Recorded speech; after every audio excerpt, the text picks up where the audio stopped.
আমাদের Kamalapur rail station, Tejgaon বিমানবন্দর, জয়দেবপুর সহ আমাদের অন্যান্য যে স্টেশনগুলো আছে সবগুলোতে আমরা নিরাপত্তা জোরদার করেছি এবং আমরা অতিরিক্ত অফিসার কোর্স মোতায়েন করেছি। আমরা প্রত্যেকটা ট্রেনই যেগুলো আন্তনগর ট্রেনগুলো আছে প্রত্যেকটা ট্রেনে আমাদের টিজি পার্টি সার্বক্ষণিকভাবে নিরাপত্তা দেওয়ার জন্য কাজ করে যাচ্ছে। আগুন লাগার কতক্ষণ পরে আসলে এখানকার যারা নিরাপত্তা কর্মী তারা খোঁজ পেয়েছে বা জানতে পেরেছে?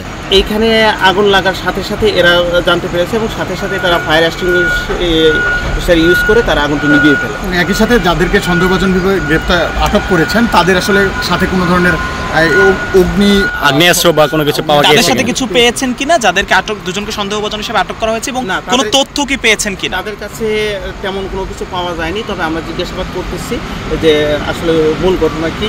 এইটার মূল রহস্য উদ্ঘাটনের জন্য আমাদের আরও জিজ্ঞাসাবাদের প্রয়োজন রয়েছে। আমরা এখন তাদেরকে থানায় নিয়ে যাবো এবং তাদেরকে আরও অধিকতর জিজ্ঞাসাবাদ করবো যে এটার পিছনে অন্য কোনো উদ্দেশ্য আছে কি। আচ্ছা, কারা তাদের আটক করেছে? আপনাদের এখানকার নিরাপত্তা কর্মীরা নাকি সাধারণ মানুষ তাদেরকে আটক করেছে?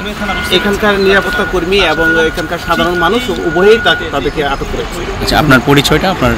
আমি officer in charge Joynal Abedin, Dhaka railway.